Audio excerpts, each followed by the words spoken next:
एक बड़ा सुंदर प्रसंग है। इनका नाम है भक्त रामदास जी। और ये दक्षिण में गोदावरी के किनारे एक कनकावती नाम की नगरी थी, वहां ये रामदास जी रहते थे। और ये अपने कुल परंपरा के अनुसार जो गृहस्थी की सेवा है वही सेवा करते थे। अत्यंत दैन्य और अत्यंत गरीब, सीधे पूरे शरीर में ठीक से पहनने के लिए वस्त्र भी नहीं थे, खाने के लिए कोई ऐसी व्यवस्था नहीं थी। अगर आज वो सेवा ना करें जो उनके कुल की है तो दूसरे दिन उनके यहाँ रसोई नहीं जलेगी, ऐसी कोई अन्न की भी व्यवस्था नहीं थी। रोज का रोज कमाना और अपने परिवार का भरण पोषण करना, आए हुए अतिथि की सेवा करना, और सत्संग से बड़ा प्यार था उनको। ये दंपति एकमात्र केवल भगवद आश्रित, कोई संपत्ति नहीं, किसी भी तरह का किसी से कोई व्यवहार नहीं, क्योंकि व्यवहार लोग धनी मानी से करते हैं, गरीब अकिंचन से नहीं करते हैं। इनके एक लड़का था और ये सदैव अपने कुल की जो सेवा है वो जूता गांठने की, वो बीच बाजार में जाके बैठते, किसी के फटे पुराने जो पादुका है उसको सिलते, या कहीं ऐसा संयोग बन जाता तो नई पादुका बना के बेचते, जो उससे मिलता उससे अपने परिवार का पोषण करते और सत्संग जाते।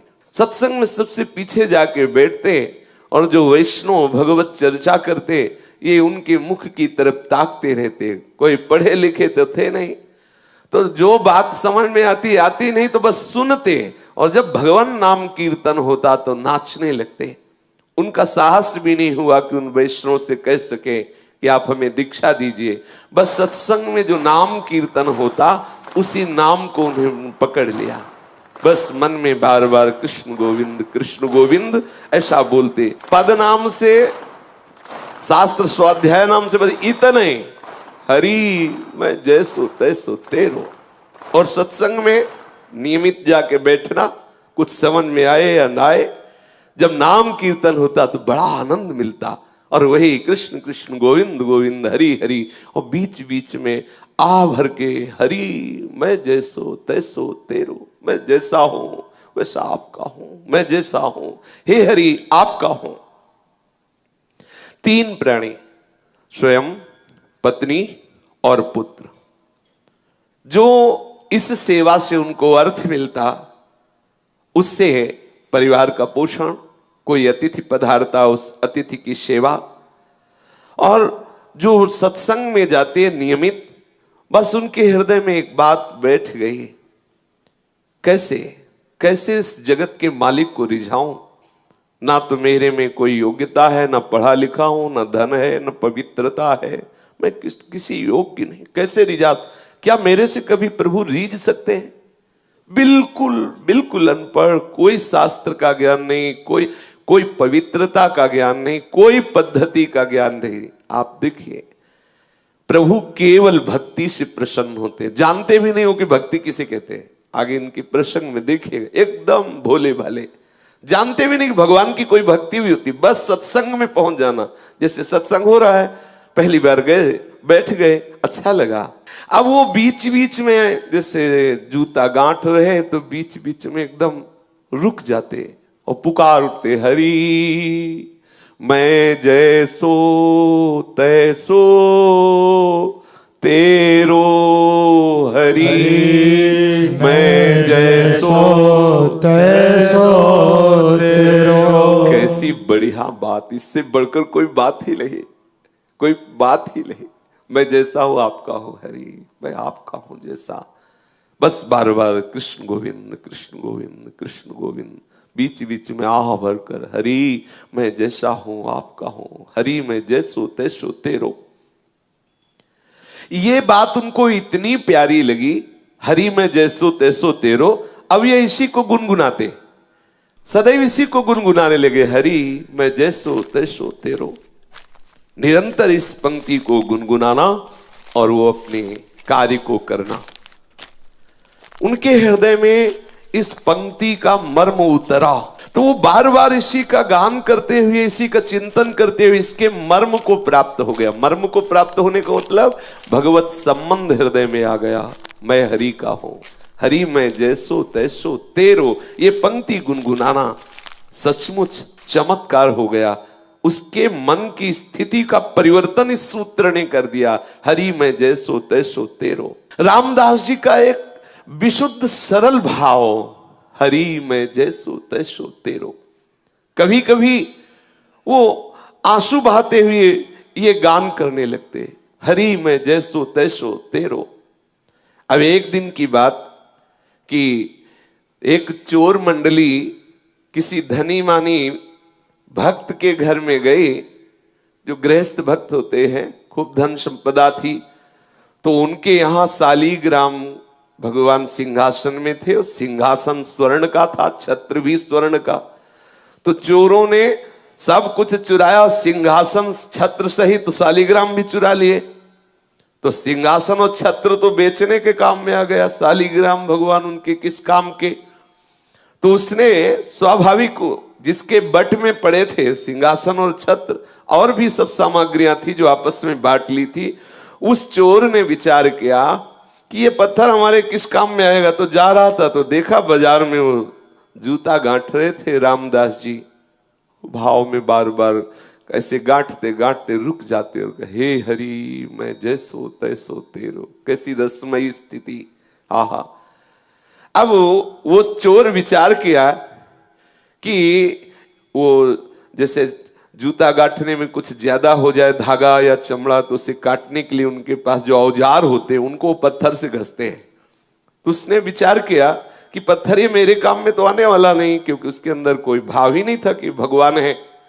तो उसने रामदास जी से कहा कि सुनो, हमें अगर तुम जूता दे दो तो तुम्हारे घसने के लिए हमारे पास एक बहुत चिकना पत्थर है, हम दे दें। तो रामदास जी ने जो नए जूते बनाए थे वो उसे दे दिए, बिल्कुल सरल स्वभाव के भोले भाले भक्त। और वो शालीग्राम भगवान उनको दे दिए, और ये कह के दिया कि पत्थर तुम्हारे घिसने के काम में आएगा। अब वो देखा तो कि ये चिकने हैं, पर जब उसमें अपना वो औजार घसा तो और बढ़िया धार निकली उसकी। उसको लगा चलो जूते के बदले में अच्छा पत्थर मिल गया, बढ़िया है। अब वो उसमें घिसता और कभी कभी आंसू बहाते हुए हे हरि मैं जैसो तैसो तेरो। देखो सूक्ष्मता की बात है, उसके आंसू गिरते शालीग्राम में। अब जब जोर से घसना होता तो हाथ में रख के थोड़ी घसते बनता है, फिर वो कुछ और मुद्रा होती है। इसमें स्पष्ट लिखा हुआ है वो मुद्रा, दोनों चरणों के बीच में शालीग्राम जी को फंसा के फिर घसते। आप जरा देखिए भाव का विषय कैसा होता है।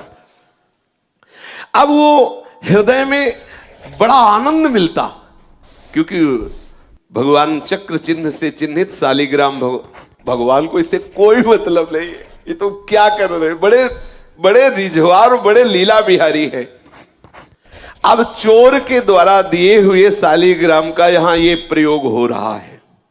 दूसरे की पादुका गांठना, उसमें धागा बढ़े तो उससे जो काटते हैं वो यंत्र उनका, उसको उसमें रगड़ते। ये एक दिन कोई पंडित जी अपनी पादुका ठीक कराने आए, तो जब दृष्टि गई तो उन्होंने देखा कि अरे ऐसे शुभ चिन्हों से युक्त, जिसमें चक्र का चिन्ह बना हुआ है, ऐसे चिन्ह से युक्त तो साक्षात शालीग्राम है।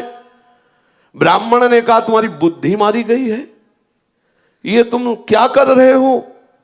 तो उन्होंने कहा अपने पत्थर से अपने औजार की धार निकाल ले। तो ब्राह्मण समझ गया मूढ़ आदमी, इससे क्या बात करे। तो उनका तुम जितने रुपए चाहो मैं तुम्हें रुपए दूंगा, ये पत्थर हमें दे दो, ये पत्थर हमें बहुत आवश्यक है, दे दो। समझा कि इसको समझाएं कि भगवान है, तो इसके क्या समझ में आएगा जब ऐसी हालत है कि दोनों पैर रखकर फिर इसमें अपना औजार घिसता है, ये तो साक्षात शालीग्राम भगवान है। ब्राह्मण ने सोचा कि जैसे बंदर को हीरा मिल जाए तो क्या जाने, ऐसे क्या जाने बेचारा। उन्होंने कहा कि तुम जितना रुपया चाहो मैं तुम्हें दे सकता हूं, तो ये हमें पत्थर तुम दे दो, मुझे अच्छा लगा, ये पत्थर मुझे दे दो इसलिए मैं ले रहा हूं। अब उसने कहा कि मेरे तो बहुत काम में आए हैं ये पत्थर, लेकिन तुम्हारी इच्छा है तो मैंने ना पैसे दे के लिए हैं और ना तुमसे पैसे लेना है, आप ले जाओ, कोई बात नहीं है। ब्राह्मण ये सुन करके आनंदित हुआ और उसने वो शालिग्राम भगवान ले लिए। ब्राह्मण से कहा कि जो मैं मेहनत करता हूं जूता गांठ करके, उससे जो मिलता है मेरे परिवार का, उससे भरण पोषण होता है, मुझे इस पत्थर के बदले में कोई धन नहीं चाहिए, ले जाओ। कोई मुझे हवेली नहीं बनवानी, कोई मुझे सुख पूर्वक नहीं रहना, क्योंकि अगर सुख पूर्वक रहूंगा तो मैं भूल जाऊंगा प्रभु को। इसीलिए मैं जानबूझ करके उतना ही कमाता हूं जितने से रोज उधर भर जाए। इतना कह करके रामदास जी ने वो पत्थर दे दिया जो शालिग्राम भगवान है।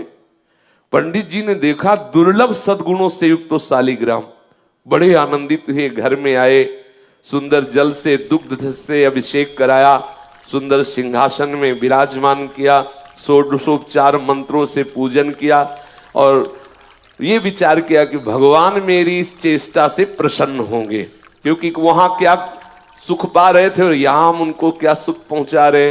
मंत्रों से उच्चारण करना, पंचामृत से स्नान कराना, तुलसी जी ऊपर विराजमान करना, आदि आदि जो पद्धति से सेवा पूजा है।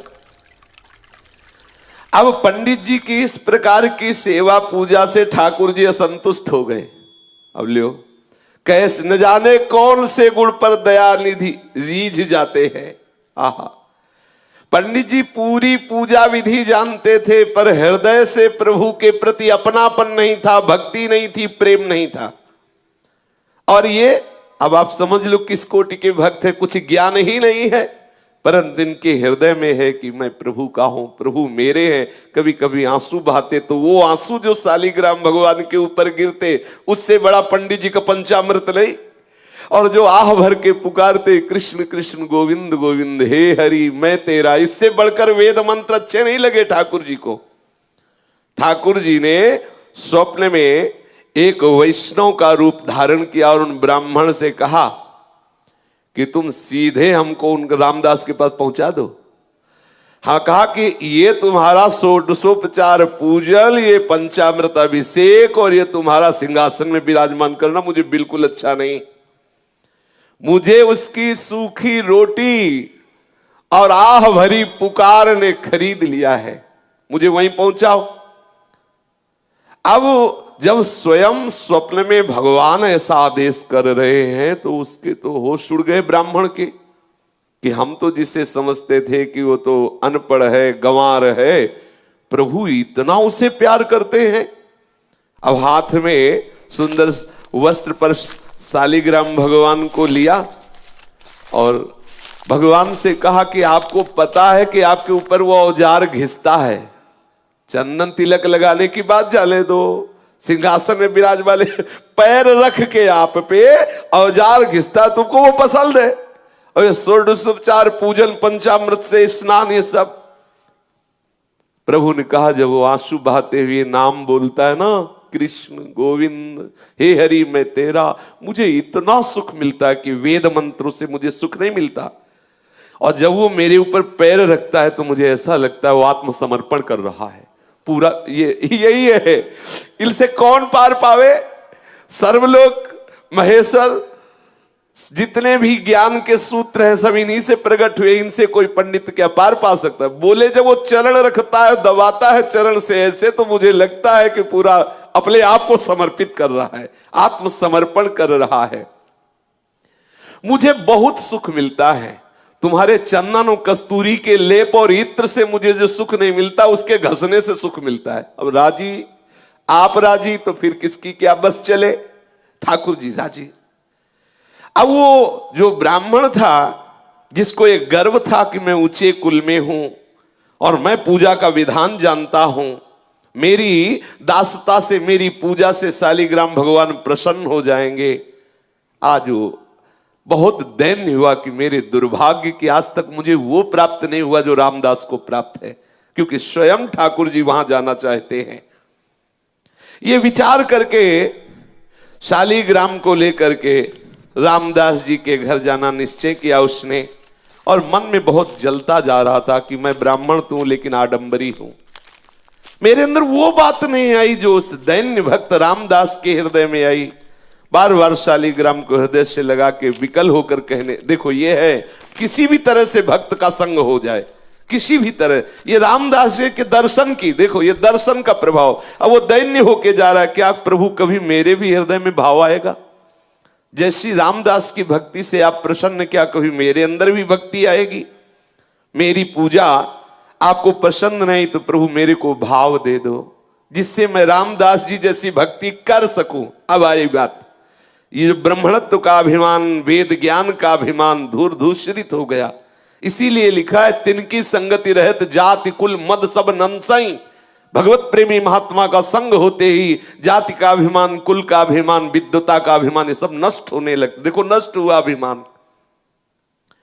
अब वो डरा हुआ सा ब्राह्मण शालिग्राम भगवान को एक कपड़े में रख करके रामदास जी के घर आया और देखा तो होश उड़ गए।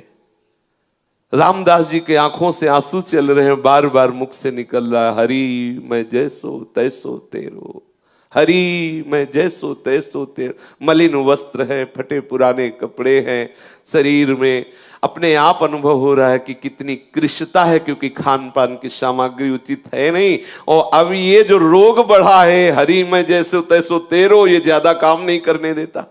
क्योंकि मन में जब आनंद की उन्मत्तता होती है तो कौन बाहरी लोगों से बात करे, कौन बाहर जाकर के बैठे जिससे चार लोग आके खड़े हो। वो एकांत घर में बैठे बस बार बार पुकारना अच्छा लगता। उसको ये भी पता नहीं कि भक्ति है, ये भी पता नहीं, बस बार बार हृदय में यही अच्छा लगता, कृष्ण कृष्ण गोविंद गोविंद, हे हरि मैं जैसो तैसो तेरो।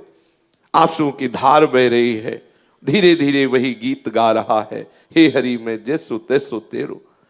ये ब्राह्मण गए, जब देखा तो ओहो धन्य है, धन्य है, तुम्हारे माता पिता को धन्य है रामदास, तुम तो बड़े महात्मा निकले।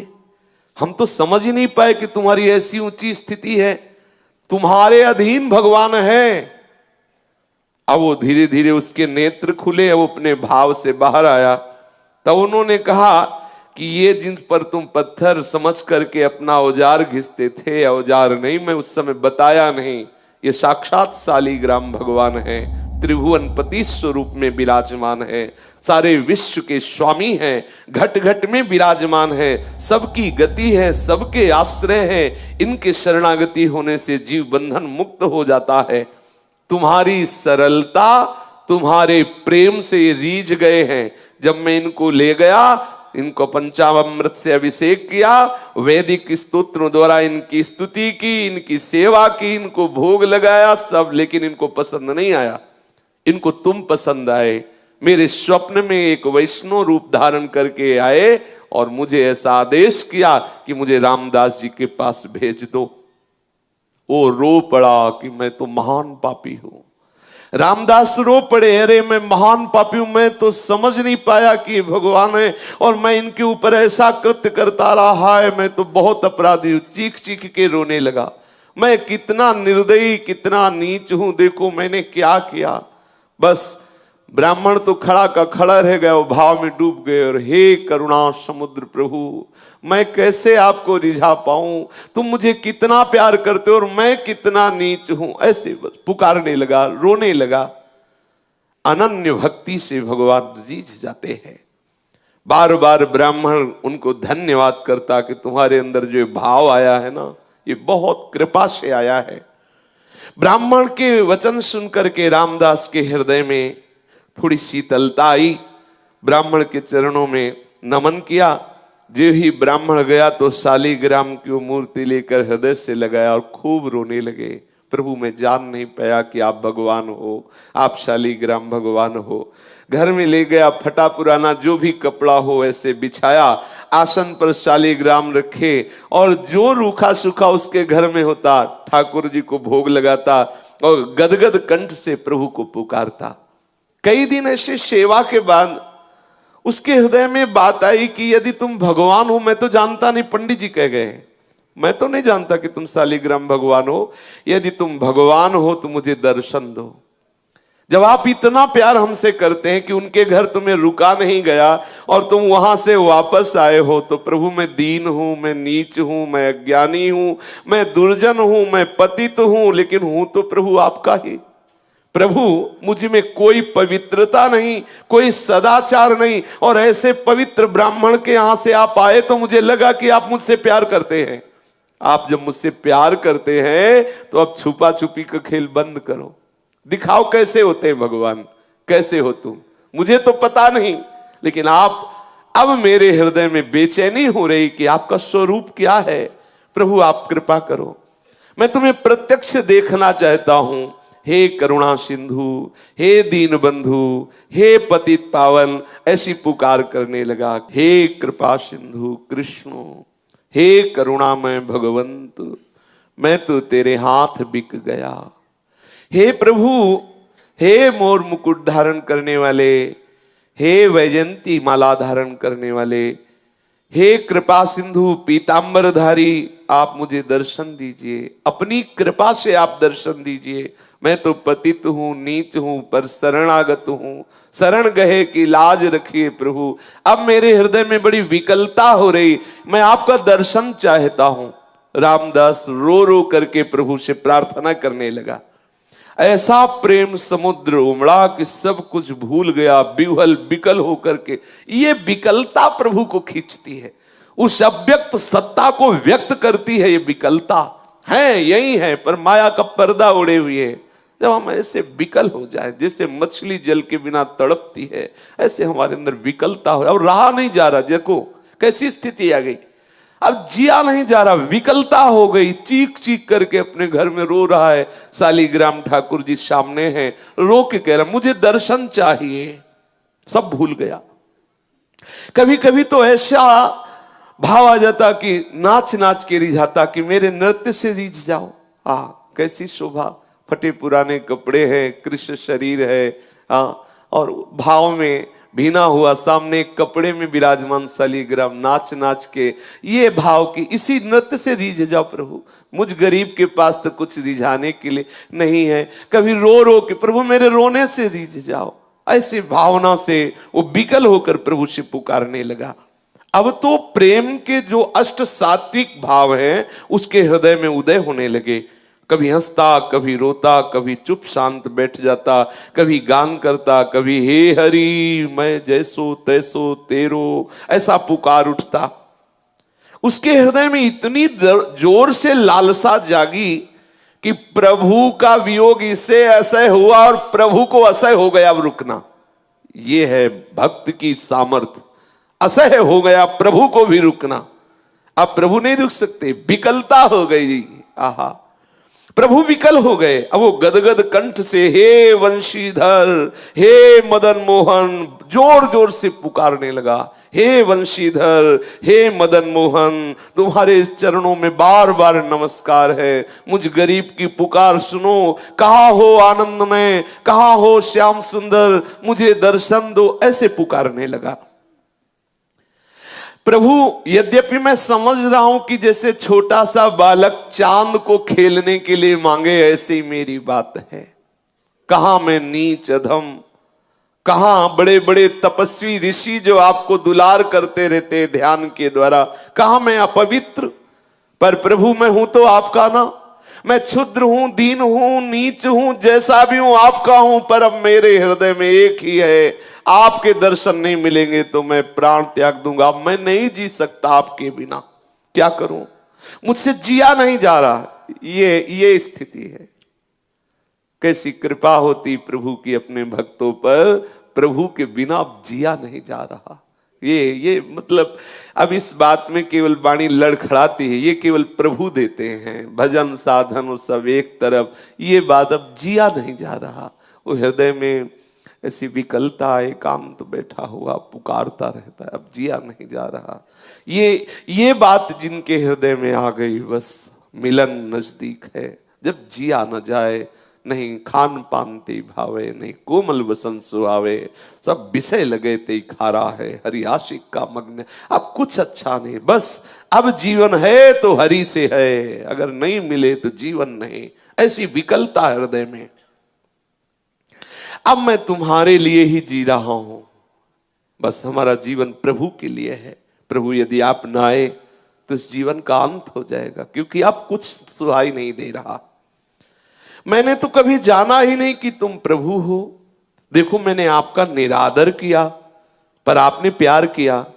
मैंने निरादर किया, मैंने जाना ही नहीं कि तुम शालिग्राम के रूप में चोर के द्वारा मेरे पास स्वयं आए हो। मैंने जाना ही नहीं, मैंने तो औजार घिसा, आपके ऊपर चरण रखे, आपको माना ही नहीं कि आप भगवान हो, लेकिन आप मुझसे प्यार करते हो। मैं उसी प्यार की दुहाई दे के कह रहा हूं कि आप मेरे से मिल जाओ, मेरे से मिल जाओ हे कृपा सिंधु। तभी मेरे अंदर ये हिम्मत आई कि मैं ऐसा कह सकूं कि मेरे से मिल जाओ दीन दयालु। मेरा साहस आपकी कृपा पर निर्भर है। बोलो, आप एक सदाचारी वेदज्ञ ब्राह्मण के यहां जाकर भी संतुष्ट नहीं हुए, मुझ मैले कुचेले आचरण वाले के घर आए प्रभु, इसीलिए मेरा साहस हो रहा है। आप एक बार मेरे नेत्र गोचर हो। यदि दर्शन ना देना होता तो ये आपने ललक क्यों लगाई? ये आपने ललक क्यों लगा? आप क्यों आए मेरे पास? क्यों मुझे सत्संग में ले गए? क्यों वो बातें सुनाई? क्यों अपना नाम अपनी जिह्वा पे लाए? क्यों ऐसी लीला की? मैं तो जैसा था वैसा पड़ा रहता, लेकिन आपने ही ये ललक लगाई, आप ही मुझे आगे बढ़ाए। तो अब आप मिल जाइए प्रभु, मैं जैसा हूं तुम्हारा हूं, अब मिल जाइए। बस बार बार यही, एक बार सांवरे ये अपना चांद सा मुखड़ा मुझे दिखा दो। मेरा चित्त विकल हो रहा है, हे मेरे मनमोहन करुणा की वर्षा कर दो। इस दीनहीन कंगाल के पास कुछ ऐसा नहीं है जिससे मैं तुम्हें रिझा पाऊं। इस प्रकार विकलता हुई। भक्त का विशुद्ध भाव भगवान को अधीन कर लेता है। इसी विशुद्ध भाव की स्थिति में कोई भी विकार उसके हृदय में नहीं टिकता। काम क्रोध लोभ मोह दम ये सब नष्ट हो जाते हैं। हृदय एकदम द्रवित निर्मल और आंसुओं की धार के रूप में हृदय बहने लगता है। रामदास जी की प्रेम भरी पुकार सुनकर के उस सर्वेश्वर प्रभु स्थिर न रह सके। वो एक वैष्णव का रूप बनाया और रामदास जी के घर पहुंचे। रामदास जी के तो आंसू चल रहे थे, प्रभु से पुकार रहे थे, वो मस्ती में झूम रहा था। कभी कभी नाश पड़ता, कभी कभी अश्रु प्रवाह करते हुए कुछ बड़बड़ाता जो समझ में भी नहीं आता। कभी कभी शालिग्राम की मूर्ति उठा के हृदय से लगाता, चूमता, अपने नेत्रों में लगाता। कभी कभी मूर्ति लेके नाचने लगता, कभी मूर्ति को रख के साष्टांग दंडवत करने लगता। ऐसे और भगवान वहां खड़े हैं वैष्णव रूप। प्रेम दशा का निरीक्षण करके मुस्कुराते हुए उससे बोले, अरे भैया ये तू नाच कूद क्यों मचा रहा है? कुछ मिल गया क्या तेरे को?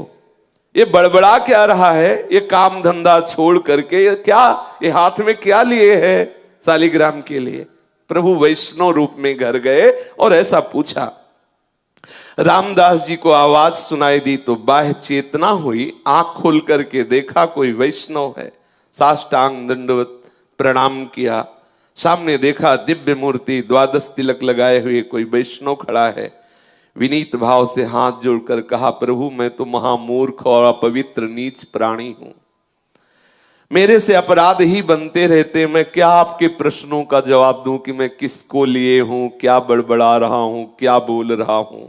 मन का कुटिल हूं, विद्या बुद्धि बिल्कुल है नहीं, पवित्रता का तो लेश नहीं है। पर ये जब से मिले, शालिग्राम दिखाया और कहा, ये जब से मिले तब से मेरे हृदय में कुछ हो रहा है, बेचैनी हो रही, मुझसे अब जिया नहीं जा रहा। वैष्णव ने कहा कि तुम इन्हें भगवान समझकर पूजते हो? हाँ हाँ भगवान है, ऐसा ब्राह्मण ने बताया है। इसीलिए मेरे अंदर एक आकांक्षा हो गई कि मैं भगवान को साक्षात देखना चाहता हूं। मुझे दर्शन नहीं हुए। मुझे लगता है कि मुझे पूजा विधि नहीं आती है, कोई मंत्र आदि नहीं आता। जैसा मन में आता वैसे सेवा करता हूं, जो मन में आता वैसा बोलता हूं। क्या दीन दयालु प्रभु मेरे पे रीझ जाएंगे? ओ वैष्णव से ऐसा रामदास जी पूछते हैं। रामदास जी ऐसा कहते कहते चिल्ला चिल्ला कर रोने लगे कि मुझे न पूजा विधि आती, न वस्तु पूजा की है, न कोई शास्त्रों का ज्ञान है। क्या प्रभु मेरे से रीझ जाएंगे? वैष्णव वेशधारी भगवान ने आश्वासन दिया और कहा कि भाई ये तो ठीक है जो तुम कर रहे हो, लेकिन भगवान के दर्शन की बात तुम्हारे हृदय में आई, ये ठीक नहीं है। और भगवान ये वैष्णव रूप में आए।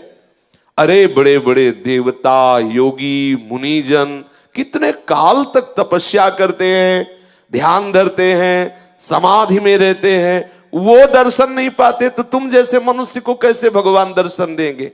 मेरी बात मानो, ये दर्शन की बात तो छोड़ो और अपना काम धंधा करो, थोड़ी देर भजन साधन कर लिया करो जैसे कर रहे हो। वैष्णव की इन वाक्य को सुन करके मानो रामदास का हृदय फट गया हो, उनकी आंखें खुली की खुली रह गई, आह भरकर तो क्या मुझे भगवान नहीं मिलेंगे? आह, ये प्रीति है। यही भगवान देखना चाहते कि कैसा मेरे भक्त में मेरे मिलन की व्याकुलता होती है। आंखें खुली की खुली रह गई। वैष्णव कह रहे हैं भगवान का दर्शन बड़ा दुर्लभ है, योगी मुनियों के समाधि भाव को प्राप्त महात्माओं के ध्यान में भी जो नहीं आते वो मुझ जैसे नीच को कैसे